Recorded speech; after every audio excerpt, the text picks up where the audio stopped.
सबसे पहली हत्या जो मैंने देखी वो मुझसे कुछ फुट की दूरी पर हुई थी जब मैं दूध लेने गया था। मैंने सिर्फ 10 फुट की दूरी से देखा उसे।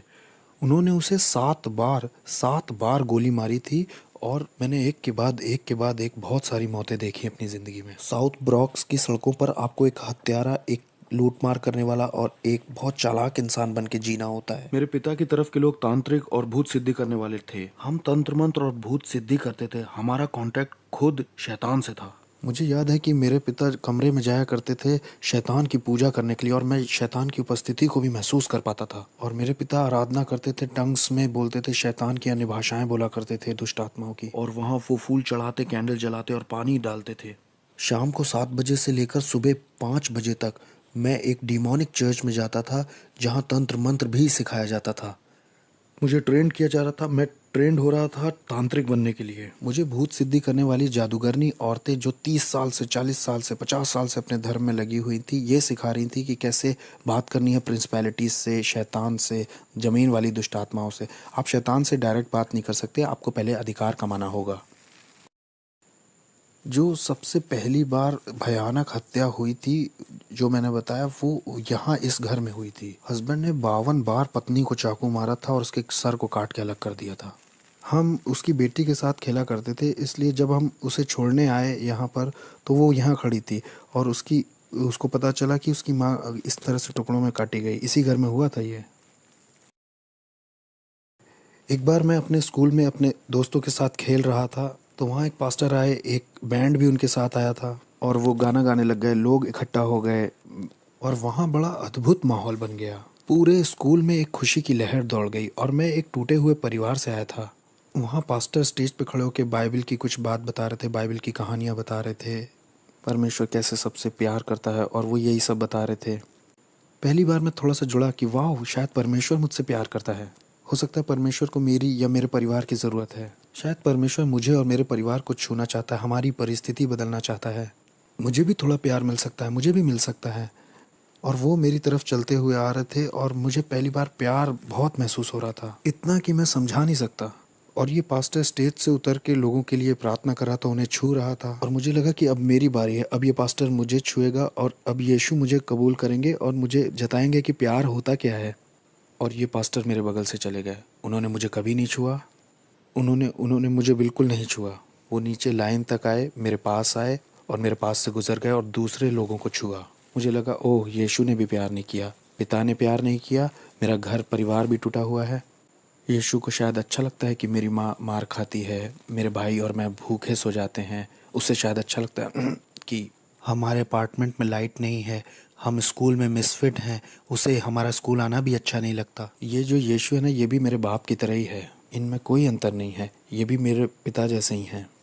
और मैं टूटा हुआ और बड़ा उदास अपने घर पहुंचा। और मुझे याद है 1 या 2 हफ्ते बाद लगभग मैं स्कूल के बाहर थोड़ी मस्ती कर रहा था, अपने दोस्तों के साथ मज़े ले रहा था, और मैंने सुना कि कुछ नीचे गिरा। वो एक वुडू नेकलेस था। मैंने उसे उठाया और पहन लिया। उसमें बहुत सारे रंग थे और ये नेकलेस ही मेरा शैतान के साथ पहला कांटेक्ट था। कुछ समय के बाद हम टैरो कार्ड रीडिंग करने गए। वहाँ मैं जब गया तो मैं लगभग 10 साल का था, मैं छोटा ही था।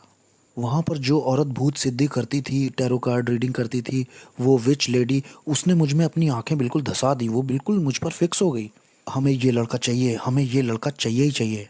हम इसे सेंटेरिया का रिसर्च करने वाला बनाएंगे और ये स्पिरिचुअलिज्म को भी आगे बढ़ाएगा। स्पेनिश में आत्माओं की साधना करना डिमोनिक है और सेंटेरिया संतों की पूजा कहलाती है, लेकिन वो है दुष्ट आत्माओं की पूजा। और अगर ये तुमने हमें नहीं दिया तो ये 30 दिन में अपनी आंखें खो देगा।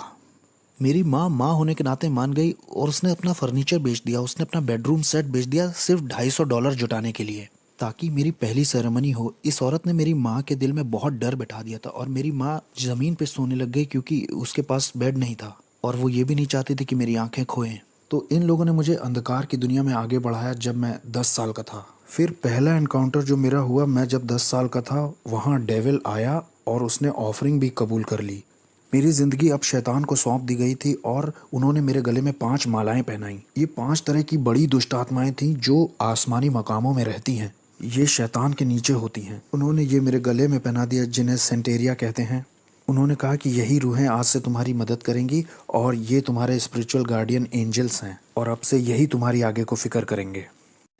ये जो कोने की बिल्डिंग आप देख रहे हैं इधर इस कोने की, ये पूरी लगभग खाली रहती थी और मैं और मेरा भाई यहाँ ऊपर से उतर करके और पंप से पानी लेने जाते थे। ये वाला पंप था वो। ये खाली थी और ज़्यादातर अपार्टमेंट यहाँ के खाली ही थे और मैं और मेरा परिवार ही सिर्फ यहाँ रहते थे।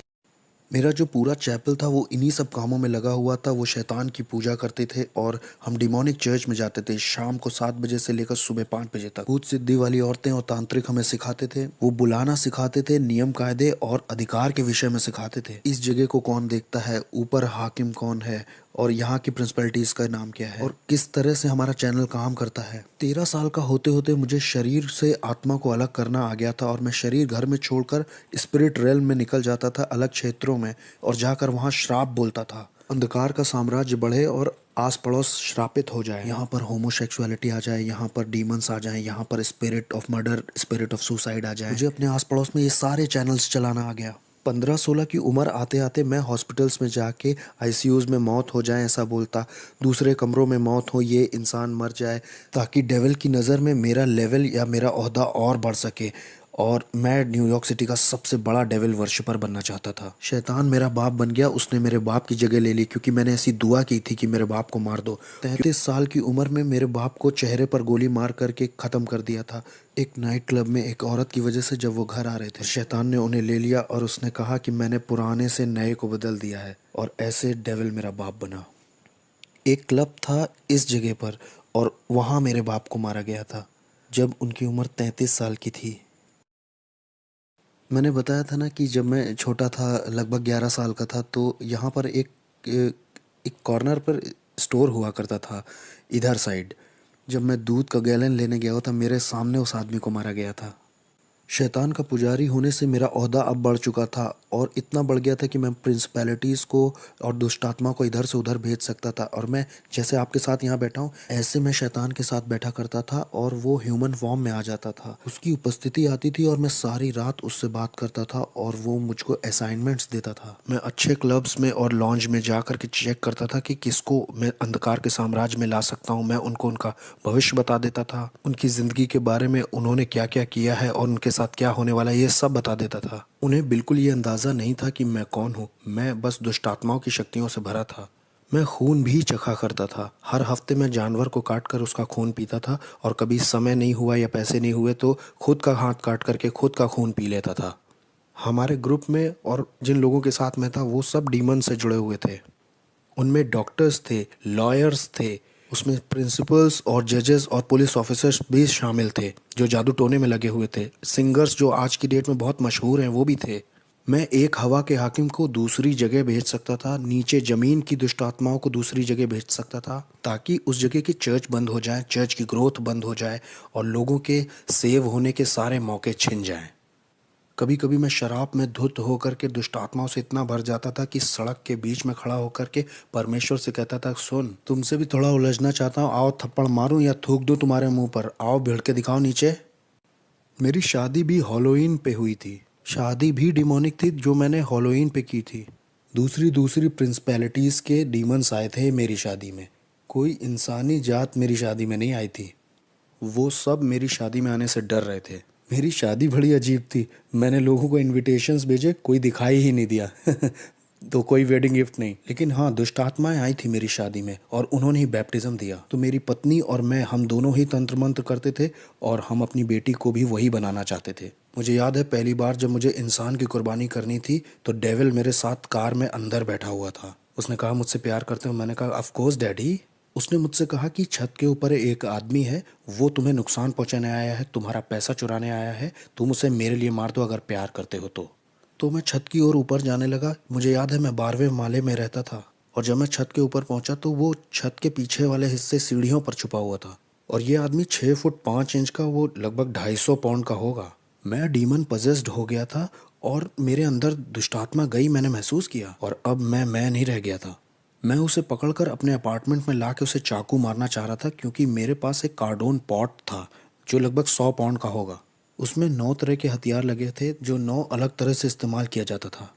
और जैसे ही मैं उसे पकड़ने चला और उसे अपार्टमेंट में खींचने बस मेरे हाथ से फिसल गया और गायब हो गया। वो नीचे स्टोरवे के पास कूद गया। वो ऐसा जैसे ओलंपिक के एथलीट कूदते हैं, करके कूद गया।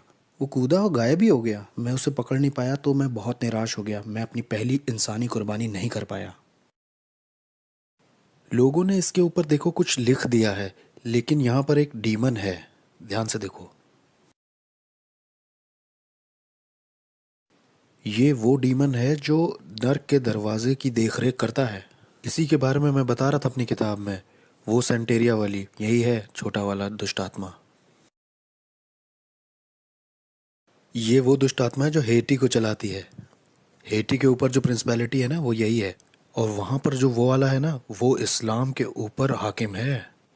अब यहाँ आगे आओ, ये देखो, लोगों को फंसाने के लिए द ट्रुथ। क्या हंसी आ रही है?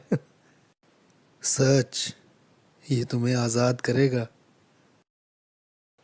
ये देखो, ये भी ऊपर लगाया है ताकि लोगों को लगे कि ये भी इसी का हिस्सा है। मतलब ये इसका हिस्सा है। ये जगह कौन सी है? इस जगह को बोटानिका कहते हैं। ब्रॉन्क्स में जो लोग रहते हैं, वो अगर जादू टोना तंत्र मंत्र करना चाहते हैं तो यहीं से सामान खरीद के ले जाते हैं, दूसरों को परेशान करने के लिए या मारने के लिए। आओ, हम अंदर चल सकते हैं। अगर मैंने कह दिया आप 30 दिन में मरने वाले हो, तो 30 दिन में तुम मर जाओगे, तैयारी कर लो। मुझे बिल्कुल परवाह नहीं कि आप कहाँ काम करते हो, आप किसे जानते हो। आई डोंट केयर कि आप अपने आप को क्या बुलाते हो। आप कहो आप कैथलिक हो, आप क्रिश्चियन हो, आप एक बिलीवर हो। मैं आपको मार सकता था जब तक आपका यीशु से जीवित संबंध ना हो। मेरी बिल्डिंग के नीचे एक औरत रहती थी। वो एक दिन ऊपर आके बोली कि मेरा पति मुझसे धोखा कर रहा है। वो जिस औरत के साथ धोखा कर रहा है उसे मार दो तुम जादू टोना करके, मैं कितना पैसा दूं। मैंने कहा मैं पहले शैतान अपने पिता से पूछूंगा और फिर तुम्हें बताऊंगा, तुम 2 दिन बाद आना। फिर वो औरत आई और शैतान ने मुझे बताया कि एक कॉफिन बॉक्स, 21 ब्लैक कैंडल्स और उस औरत की एक मूर्ति बना करके उस कॉफिन में डाल देना, जादू टोना करने के लिए और उस औरत को मारने के लिए। 21 दिन में उसकी मौत हो जाएगी। 21 दिन में हम उसका फ्यूनरल देखेंगे। तो वो औरत आई, मैंने उससे कहा मैं $10,000 तुमसे लूँगा उस औरत को मारने के लिए। उसने कहा ठीक है। मैंने कहा अरे तुम्हारी मेरी जान पहचान है, मैं तुम्हारे घर भी आता था। तुम एक काम करो, 7,000 देना, 30% ऑफ दे रहा हूँ तुम्हें। मैं मार दूंगा उसे, 30% ऑफ है तुमको, $7,000 दे देना बस। जब वो औरत मेरे घर से जा रही थी तो बुड़ के बोली, वैसे वो औरत क्रिश्चियन है। उसने कहा वो मसीही है। मैंने कहा अब मैं उसे फ्री में मारूंगा। मैंने कहा मैं उसको अब फ्री में मारूंगा, मुझे इन क्रिश्चियंस को एक सबक सिखाना है। मैं उसे अब फ्री में ही मारूंगा। मैंने कहा मुझे तुम्हारा पैसा नहीं चाहिए, मैं फ्री में मारूंगा। तो मैंने उस पर तंत्र मंत्र किया, वूडू किया, लेकिन 21 दिन होने पर भी वो मरी नहीं। एक एक महीना हो गया वो मरी नहीं। और मुझे लगा अरे ये हो क्या रहा है, ये मेरी इज्जत का सवाल था। मैंने शैतान को बुलाया, मैंने दुष्ट आत्माओं को बुलाया, मैंने बढ़ा दी अपनी जादू टोना तंत्र मंत्र। मैंने उस पर दुगना जादू टोना शुरू कर दिया ताकि वो एक रात में ही मर जाए। लेकिन कुछ नहीं हुआ, कुछ नहीं हो रहा, कुछ नहीं हो रहा। और एक दिन ऐसा हुआ कि शैतान ही आ गया। मैंने महसूस किया उसकी उपस्थिति आई। और शैतान ने मुझसे कहा कि हमें ये प्लान छोड़ना होगा जिस औरत को तुम मारना चाहते हो। मैंने कहा प्लान क्यों छोड़ना होगा, मेरी इज्जत दांव पे लगी है। मैं एक भूत साधक हूँ, मैं तांत्रिक हूँ। अगर मैंने उसे नहीं मारा तो लोगों को लगेगा कि मेरे अंदर ताकत नहीं है। उसने कहा तुम समझ नहीं रहे हो, जिस परमेश्वर की वो सेवा करती है वो उसे अकेला नहीं छोड़ता है, उसे छुओ मत। मैंने कहा कौन है ये ईश्वर? उसने कहा वो जिसकी सेवा करती है। मैं बहुत गुस्से में था। मैंने कहा नहीं, 1 हफ्ता और लेते हैं, चलो मारते हैं। उसने कहा नहीं, जिसकी वो सेवा करती है वो उसे अकेला नहीं छोड़ता है। जिस तरह का जादू टोना मैंने उसके ऊपर किया था ना, उसे 21 दिन से कम में मर जाना चाहिए था।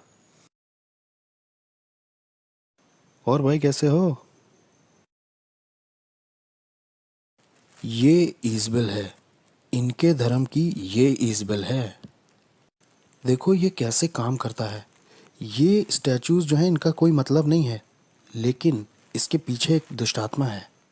तो अपने खुद के लिए मुझे उसे पहचानने के लिए इसका बनाया जाना बहुत ज़रूरी है, नहीं तो मैं उस आत्मा से नहीं जुड़ सकता। उस दुष्ट आत्मा से मेरी जान पहचान नहीं हो सकती। हमारे बीच में कुछ कॉमन नहीं है। मैं आदमी हूँ, वो एक आत्मा है, और आत्माओं में भी वो दुष्ट आत्मा है। मैं उससे जुड़ ही नहीं पाऊंगा। उससे जुड़ने के लिए मुझे इसको बीच में लाना ही होगा। ये इंसानों की तरह दिखते हैं, लेकिन इस आदमी के पीछे भी एक कहानी है। उस कहानी की वजह से ही आप उससे जुड़ सकते हो, और ये दुष्ट आत्मा उसकी वजह से चलन कर सकता है। और ऐसा ही इन लोगों के साथ भी है। बाद में इनके नाम रखे जाते हैं और इनके भी जन्मदिन होते हैं, इनके भी अपने दिन होते हैं। किस तरह से इंसान फंस के पकड़ा जाता है इस दुष्ट आत्मिक संसार में और तंत्र मंत्र में, जानते हैं? ये वो जाल हैं जिनसे दुष्ट आत्माएं ऑपरेट करती हैं, अपना चलन करती हैं।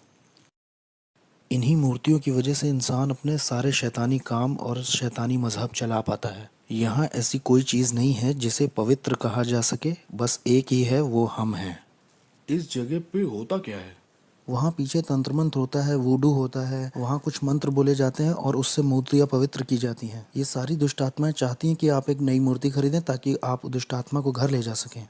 ये देखो, खास प्रार्थनाएं, ये आपको विश्वास दिलाना चाहते हैं कि आप परमेश्वर से प्रार्थना कर रहे हो। मैं भी यही किताब इस्तेमाल करता था, खास प्रार्थनाएं।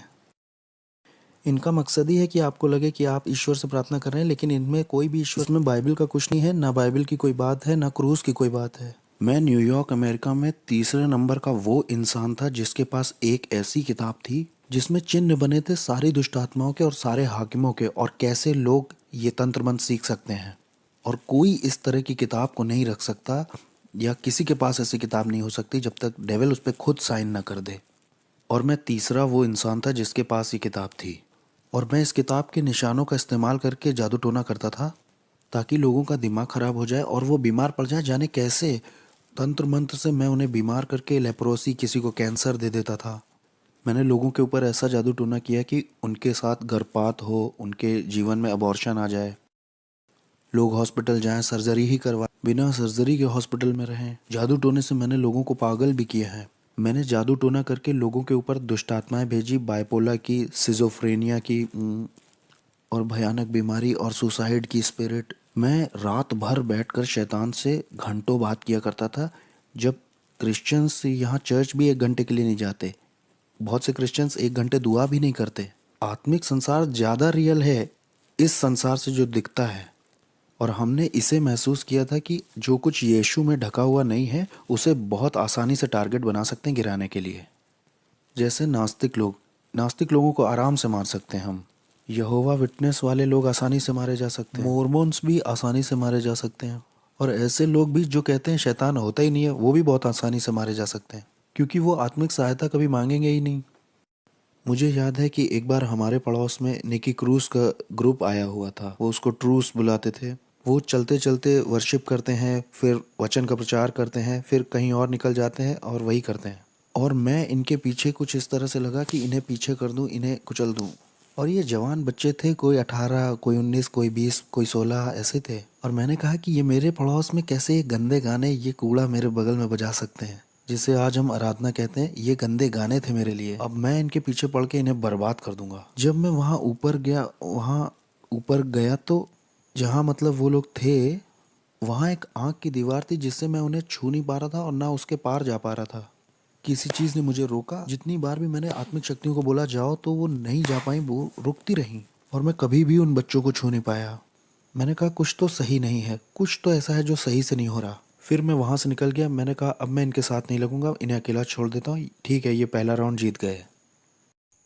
तो क्या इस वक्त आत्माएं हमें देख रही हाँ, हैं? वो हमें देख तो रही हैं। हाँ, वो देख रही हैं। तो हम सुरक्षित हैं, हम सुरक्षित हैं हाँ, ना? हम सुरक्षित हैं। हम यीशु के लहू में ढके हुए हैं। यीशु के खून जैसा कुछ भी नहीं है। Okay okay. आमीन। वो हमें छू नहीं सकते। हमारे पास सुरक्षा का बाड़ा है। हमारे चारों ओर सुरक्षा का बाड़ा है भाई। हम यहाँ आ सकते हैं और हम यहाँ की दुष्ट आत्माओं के पीछे भी पड़ सकते हैं, और हम इस जमीन को यीशु के नाम से श्राप भी दे सकते हैं, और शैतान हमारा कुछ कर भी नहीं सकता। मेरे पास बहुत पैसा था, बहुत बढ़िया कारें, बहुत सुंदर लड़कियां थीं। मेरे पास दुनिया का सब कुछ था। मेरे पड़ोसी मुझसे डरे हुए थे, क्योंकि जो मैं था, वो कहते थे तुम इससे उलझोगे तो तुम्हारे घर के लोग मरेंगे। तुम इससे उलझे तो ये बंदूक नहीं चलाएगा, ये सोते में मार देगा सबको। मेरे बाप शैतान ने मुझे बहुत बढ़िया चीज़ें दी थी, ऐसी ताकत दी थी कि लोग मुझसे डरते थे, जैसी मैं सोच भी नहीं सकता। यहाँ तक कि पुलिस भी मुझसे डरती थी, मेरे पड़ोस की सिक्योरिटी भी डरती थी। लोगों को ये मालूम था कि ये शैतान का बच्चा है, ऐसा कहते थे लोग। मैंने कई क्रिश्चियंस को घुटने पिला दिया, दुआ के लिए नहीं, क्योंकि उनमें ताकत ही नहीं थी। इसलिए नहीं कि आपका परमेश्वर ताकतवर नहीं था, मुझे गलत मत समझिए। परमेश्वर तो ताकतवर था, लेकिन बर्तन कमज़ोर था। बर्तन का कोई प्रार्थना का जीवन नहीं, ना कोई उपवास का जीवन, और ना परमेश्वर से इसका संबंध सही है। ये व्यक्ति भक्त जैसा बस बाहर से दिख रहा है, लेकिन कोई शक्ति नहीं है। ये व्यक्ति कमज़ोर है और इसके जीवन में कुछ हो भी नहीं रहा है। इसके पास बाइबल भी है, इसके पास कपड़े भी सही हैं, इसके वस्त्र सही हैं, लेकिन इसका कोई जुड़ाव नहीं है यीशु के साथ, क्योंकि ये उसकी इच्छा से बाहर है, उसकी प्रतिज्ञाओं से बाहर है और इसके डिवाइन पर्पस से भी बाहर है। इसलिए मेरा उस पर अधिकार है, मैं उसको गुलाम की तरह बना लूँगा, मैं उसे तोड़ दूंगा, उसके साथ तंत्र मंत्र करूँगा, मैं करता जाऊँगा एक मसीही से दूसरे मसीह, एक चर्च दूसरा चर्च, कई सारे। मैं हर वो चीज़ गिराता जाता जो यीशु के क्रूस को दिखाती थी।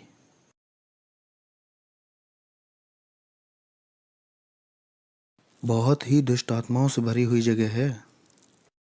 तो इस जगह का बहुत असर होगा ना आस पड़ोस पर। हाँ और क्या, ये जो पूरा एरिया है ना, ये इसी की वजह से लॉक्ड है। ये शैतान का गढ़ है, हम शैतान के गढ़ में गए थे। इस गढ़ का पूरा बाजार नरक से था। सोचिए, ये जाते हैं $100-200 लेकर के ये सब खरीदने के लिए, और इससे उन्हीं का नुकसान होता है, इससे दूसरों का, गरीबों का भला हो सकता है। इससे उन्हें लगता है कि उनकी ज़िंदगी और अच्छी हो जाएगी, उनकी ज़िंदगी और बेहतर बन सकती है। इससे वो सोचते हैं कि उनकी उन्नति होगी, उनके शाप, उनकी पीढ़ियों के शाप टूटेंगे। ये मोमबत्तियाँ, ये वुडू खरीदने से इन्हें लगता होगा, लेकिन परमेश्वर कहता है कि ये तुम्हें फ्री में दे रहा हूँ मैं, बस अपनी ज़िंदगी मुझे दे दो और मैं तुम्हें आज़ाद करूँगा। लेकिन ये इन्हें नहीं चाहिए, ये उनके लिए बहुत मुश्किल है, ये तो इनके लिए बहुत कॉम्प्लिकेटेड है। लोग इस तरह की जगह में आते हैं, $200 भी खराब करते हैं और ज़िंदगी सोचते हैं अच्छी हो जाएगी और बहुतायत से भर जाएगी। हेटी के ऊपर जो दुष्ट आत्मा है उससे मेरा कांटेक्ट था, उसका नाम है कैंडेलो, उससे मेरा संपर्क था। और मायामी के दुष्ट आत्माओं से भी संपर्क था, अफ्रीका की दुष्ट आत्माओं से भी था, न्यूयॉर्क के ऊपर जो हवा के हाकिम है उनसे भी था, कुछ और भी थी जो दुनिया भर में जाना चाहती हैं। यहाँ पे एक सड़क है, वहाँ दूसरी दुष्ट आत्माएं हैं, हाकिम हैं। 42 नंबर की सड़क पर जो दुष्ट आत्मा है वो यहाँ आना चाहती थी। मैं ये कहूँगा कि मुझ में विवेक नहीं था। मैंने अपने भाई के ऊपर, सगे भाई के ऊपर जादू टोना तंत्र मंत्र करके उसे 5 साल की जेल करा दी। अपना खुद फ्लैश एंड ब्लड था, मेरा खुद का भाई, तंत्र मंत्र से 5 साल के लिए अंदर हो गया वो। मेरा एक और भाई था, एक बार वो मेरे घर आया था बड़े एटीट्यूड में, तो डीमन उसके ऊपर कूद गया है। वो मेरे घर से ऐसे भागा, उसका पेट दर्द बहुत बढ़ गया था। मेरी माँ भी इस बात की गवाही दे सकती है। मैंने अपने शरीर के साथ बहुत सारे रीति रिवाज किए थे, इतने सारे संस्कारों से गुजरा था मैं। लास्ट वाले में मैंने अपनी आत्मा शैतान को सौंप दी थी। एक सेरेमनी में मैंने गन पाउडर और जानवर का खून पिया था, जिसे सैंसी कहते हैं। सैंसी हेशे और फ्रेंच की सेरेमनी है। ये एक दुष्ट आत्मा के साथ का संस्कार है, जिससे मैं किसी के घर जाके कुछ खाता हूँ तो वो उसमें जादू टोना नहीं कर पाएंगे, कुछ इस तरह की। और जो आप जानते हैं वो सब मैंने किया था। मैं जिस दुष्ट आत्मा वाले चर्च में जाता था, वहाँ एक सीक्रेट मीटिंग होती थी हर साल। हर एक बड़ा जादू टोना, तंत्र मंत्र, वॉलॉक, विचेस उसमें आते थे। वहाँ ये फैसला लिया जाता था कौन सा हाकिम किस जगह के क्षेत्र पर राज्य करेगा। हम कलीसिया से ज़्यादा संगठित यानी ऑर्गेनाइज्ड थे। अंधेरे का जो साम्राज्य है वो यीशु मसीह की कलीसिया से ज़्यादा ऑर्गेनाइज्ड है। हमें पता था सेरेमनीज कैसे करनी है। अगले साल की तैयारी इस साल के ख़त्म होने से पहले ही हो जाती थी। यहाँ क्रिश्चियंस 1 घंटे के लिए प्रार्थना नहीं करना चाहते हैं। यहाँ क्रिश्चियंस का लगातार वाला रिश्ता नहीं है चर्च में परमेश्वर के साथ। मैंने 1 साल का रेस्ट भी लेना चाहा और शैतान ने 1 साल के लिए मेरी आंखों की रोशनी ले ली। मैं 1 साल तक पूरी तरह से अंधा था, इसका सर्टिफिकेट भी है मेरे पास। मैं पूरी तरह से अंधा था। वो लोग मेरी यहाँ तक तैयारी करा रहे थे कि एक देखने वाला कुत्ता ले लो और वो जो स्टिक लेके चलते हैं ना, आपने देखा होगा वो। मेरी माँ ने 1 साल मेरा ध्यान रखा।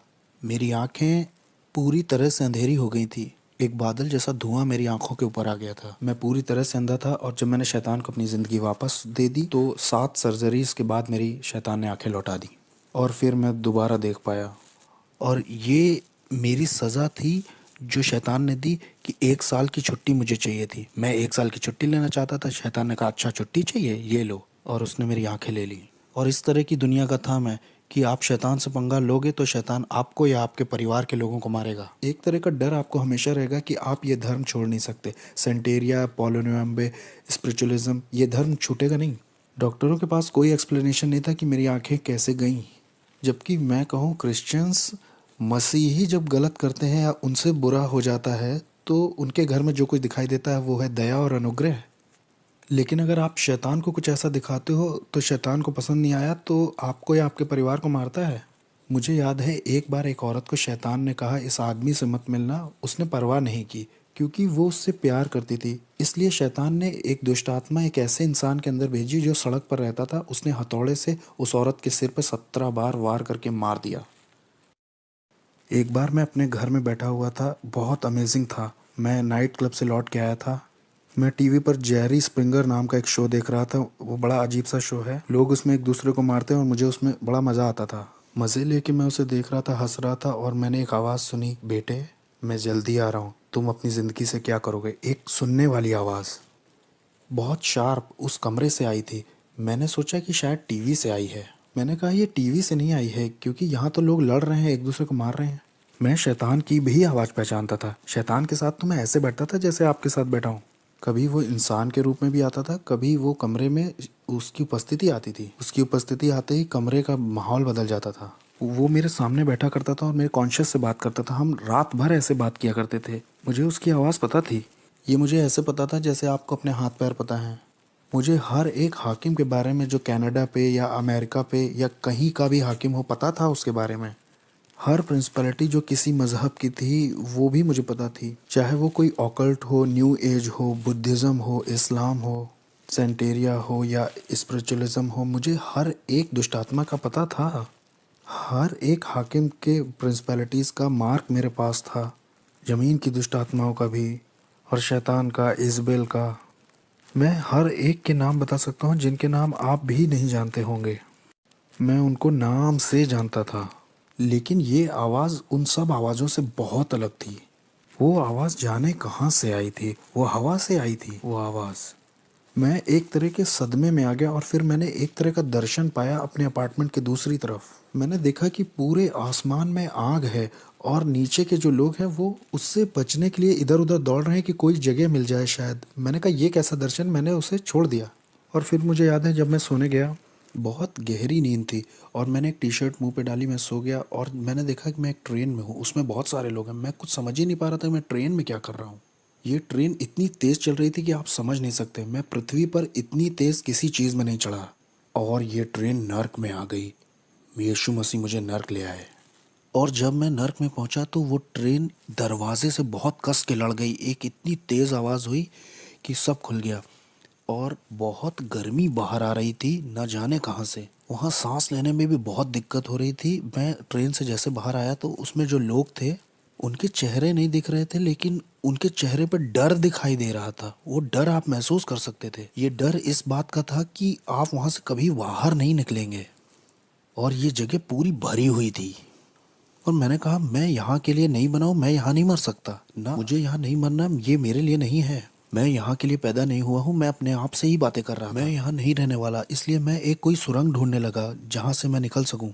तो मैं सुरंग ढूंढने के लिए आगे गया, या कोई खिड़की ढूंढने, या कोई, हो सकता है वहाँ कोई जगह दिख जाए जहाँ से मैं बाहर आ सकूँ और मैं अपनी रियलिटी में लौट सकूँ। लेकिन वहाँ कोई गैप नहीं था। मुझे याद है वहाँ जितना मैं आगे उस सुरंग में जा रहा था उतना ज़्यादा मुझे डर घेर रहा था और मुझे लोगों की तकलीफ़ें सुनाई दे रही थी, आवाज़ें। वहाँ अंधेरा और डर ओढ़ लेता है जैसे कोई कपड़ा पहन लिया हो। वो आपको लपेट जैसा लेता है। वहाँ आपका कोई बस नहीं चलता है। कुछ जकड़ जैसा लेता है, वो आपको जाने नहीं देता। यहाँ तक कि मैं अपना हाथ भी नहीं देख पा रहा था। वो एक पर्दे की तरह था, जैसे आप किसी बच्चे के कुएं या जानवर के कुएं में गए हैं। ये कुएं जैसा नहीं था, मैं समझा नहीं पाऊंगा इसे। और और इसमें से बहुत गर्मी और बदबू बाहर रही थी, ऐसा जैसे न्यूयॉर्क सिटी के गटर खुल गए हों। वहाँ वो बहुत अजीब सा, बहुत अजीब। और जब मैं आगे गया तो वहाँ मुझे याद है आगे शैतान मिला। उसने कहा मैं तुम्हारा बाप था। वो डिमोनिक टंग्स में बोल रहा था कि मैं तुम्हारा बाप था, मैंने तुम्हें सब कुछ दिया जो चाहिए था, मैंने तुम्हारी केयर की, मैंने तुम्हें आशीष दी, मैंने तुम्हें प्रोटेक्शन दी, मैंने तुम्हारे लिए लोगों को मारा है, तुम्हारे लिए सब कुछ किया, तुम्हें पावर दी, तुम्हें तुम्हारा नाम बनाया इस साम्राज्य में। जो तुम्हारे विरोध में उठे उन्हें मार दिया, क्योंकि मैं तुम्हारा इस्तेमाल करने वाला था अपने राज्य को लाने के लिए पृथ्वी पर। और तुम मुझे छोड़ना चाहते हो, मुझसे धोखा करना चाहते हो। और ये सब डिमोनिक टंग्स में हो रही थी और मैं भी उससे दुष्ट आत्माओं की अन्य भाषा में बराबर बोल रहा था। मैंने कहा नहीं, मैं छोड़ूंगा नहीं, मैं बस कंफ्यूज हूँ, मुझे समझ नहीं आ रहा हो क्या रहा है। उसने कहा नहीं, मुझे मालूम है तुम क्या करोगे, तुम मेरे धर्म को एक्सपोज करोगे कि मैं कौन हूँ और मेरे आत्मिक संसार में कैसे काम करता हूँ। मैंने तुम्हें वो चीजें बताई हैं जो किसी को नहीं बताई। क्योंकि मैं तुम पे भरोसा करता था कि तुम मेरे राज्य को आगे बढ़ाओगे, क्योंकि मैं और तुम्हारा इस्तेमाल करना चाहता था बड़े पैमाने पर। और कंफ्यूज होके उसने मेरी मेरी गर्दन पकड़नी चाहिए, और जैसे ही मुझे मारने के लिए उसने गर्दन पकड़नी चाहिए, एक क्रॉस मेरे हाथ में यीशु मसीह का आया। और न जाने 3-4 क्रॉस कैसे नर्क में आ गए जब मैंने ब्लू शॉर्ट्स और टी शर्ट पहन रखी थी। और जैसे ही मैंने वो क्रूस उसके ऊपर छुआया, वो ऐसे पिघल गया जैसे वो कोई बच्चा हो। वो एक बच्चे की तरह ज़मीन पर गिर पड़ा और उसमें कोई ताकत नहीं थी। और फिर मैंने उस मौके का फ़ायदा उठा करके भागना शुरू किया उस तरफ जिधर दरवाज़ा लग रहा था मुझे, या शायद वहाँ कोई मुझे दरवाज़ा दिखाई दे जाए। जो मेरी उम्मीद थी, वहाँ वहाँ आशा जो थी वो ऐसी थी जैसे वहाँ किसी तरह की कोई आशा ही ना हो। वहाँ कभी ऐसा नहीं लगता कि आप बाहर आ पाएंगे। बस बस यही आपका द एंड है। जिस डर ने उस वक्त मुझे पकड़ रखा था वो डर मैं समझा नहीं पाऊंगा, ऐसा डर मुझे कभी नहीं लगा। मैंने उस तरह की निराशा कभी महसूस ही नहीं की थी। ये बिल्कुल स्वर्ग का ऑपोजिट था। वो खुशी और आनंद का ऑपोजिट था, शांति का ऑपोजिट था, जीवन और उजियाले का ऑपोजिट था। ये जगह तो अंधकार और तड़प की जगह थी। अगर अगर मैं यहाँ रहता हूँ तो मेरे परिवार मुझे कभी नहीं ढूंढ पाएगा कि मैं यहाँ हूँ। मेरी पत्नी, मेरी बेटी मुझे कैसे ढूंढ पाएंगे, कैसे देख पाएंगे अब। जब मैं उस सुरंग के और गहरे में जा रहा था, ये सोचते हुए कि वहाँ शायद कोई दरवाज़ा हो या किसी तरह की कोई दरार वहाँ हो, वहाँ शैतान फिर से दिखाई दिया और उसने कहा कि मैं तुम्हें मार दूंगा अब। समर्पण के समय में मैंने तुम्हारे शरीर पर कुछ दुष्ट आत्माओं की भाषा में निशान बनवाए थे जो मेरे कॉन्ट्रैक्ट हैं, इससे मैं तुम्हें मार दूंगा। उसने कहा, अरे बेवकूफ़, ये मेरे निशान है, ये इस बात के निशान है कि मैं तुम्हारा मालिक हूँ, मैं तुम्हारा मालिक हूँ, कोई और तुम्हारा मालिक नहीं है, मैं हूँ। या तो तुम मेरे लिए जियोगे या तो मरोगे। और फिर जैसे ही उसने अपने हाथ बढ़ाए मुझे दोबारा पकड़ने के लिए, मैंने तो सोचा मेरी कहानी ख़त्म अब। वो मुझे दूसरी बार पकड़ने आया है।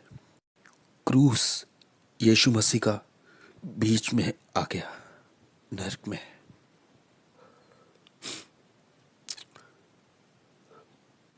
कोई प्यार नहीं है क्रूस से बढ़ के, जो मेरे जैसे पापी के लिए आए नर्क में। दाऊद कहता है कि अगर मैं अपना बिछौना अधोलोक में भी बिछाऊं तो उसे पता है। अनुग्रह और सच्चाई नर्क में दिखाई दी। अनुग्रह और सच्चाई को मेरे बारे में पता था। अनुग्रह और सच्चाई की मेरी जिंदगी में एक योजना थी।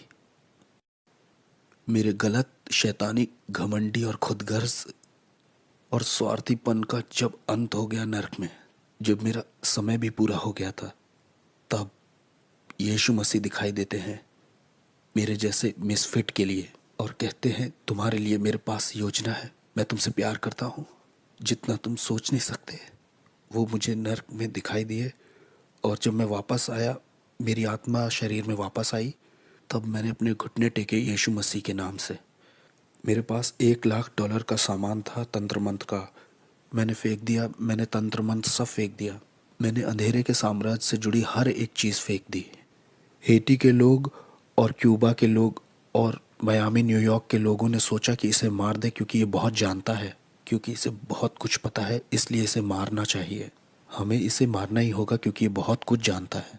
ये अब हम में से एक नहीं रहा, इससे मारना तो ज़रूर है। वो आए मुझे मारने के लिए, उन्होंने अपनी तरफ से कोई कसर नहीं छोड़ी। मैं दिन में सोने लगा था क्योंकि क्योंकि दिन और रात दुष्ट आत्माएं आती थी और मुझे बहुत टॉर्मेंट करती थी, बहुत सताती थी। ये सब 30 दिन तक चलता रहा। 30 दिन तक वो मेरे गले को पकड़ते थे, वो मेरे बिस्तर को मुझे उठा के फेंक देते थे। मैं बिस्तर पर लेटे महसूस करता कोई मेरे बगल में लेटा हुआ है, बर्फ़ के जैसा कोई ठंडा। और जैसे मैं मुड़ के देखता तो मैंने डेविल को खुद देखा वहाँ लेटे हुए। ये सब चलता रहा 30 दिन तक, एक के बाद एक। मुझे सताया जा रहा था, टॉर्चर किया जा रहा था, पागल करने की कोशिश की जा रही थी। मेरे शरीर से मेरी आत्मा खींचने की कोशिश की जा रही थी। मैं रात में ऐसे डरता था जैसे रात में कभी नहीं डरा।